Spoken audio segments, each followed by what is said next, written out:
po mga kababayan, ma'am sir, this is Jam, the Filipino channel lang inyong pong lingkod.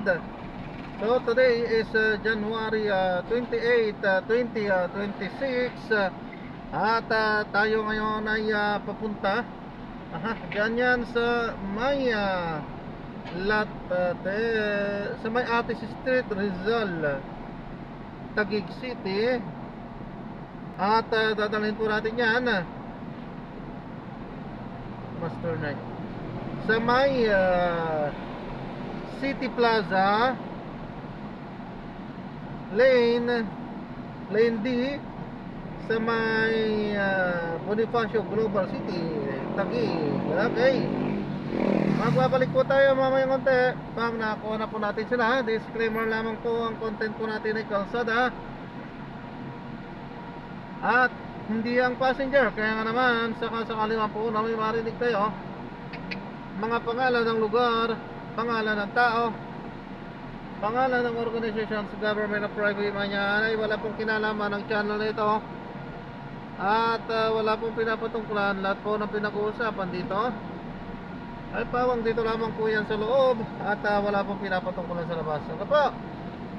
Magbabalik po tayo mamayang konti pag nakuha na po natin sila. Samantala, makinig tayo ng mga nagbabagong balita at mga talakayan habang tayo papunta doon sa ating pick-up area.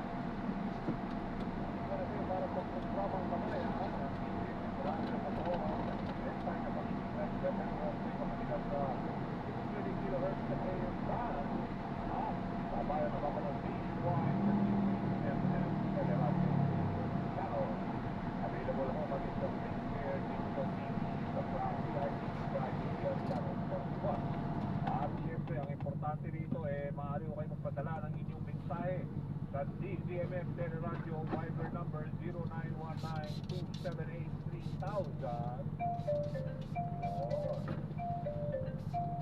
At syempre mag-subscribe sa DZMM Radio Patrol sa Instagram, Facebook, TikTok, X at Instagram.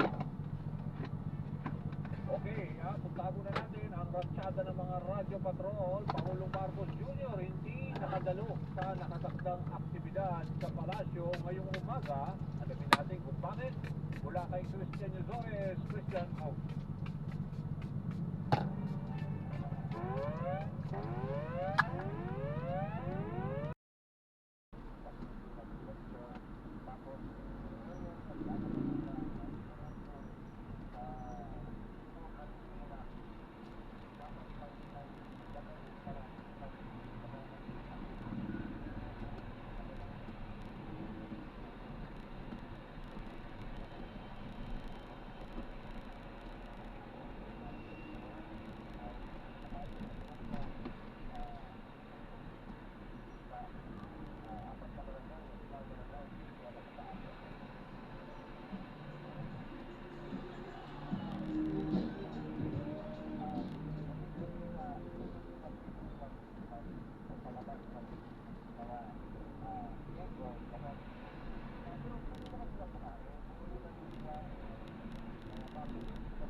Dito para lang malinaw lang sa ating mga nakikinig, no? Kasi medyo kahit kinakabos tayo sa oras.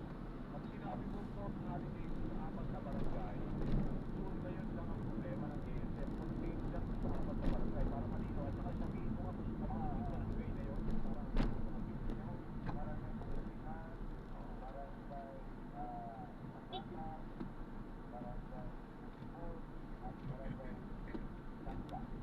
barangay Ibon-Ibon, tama ba?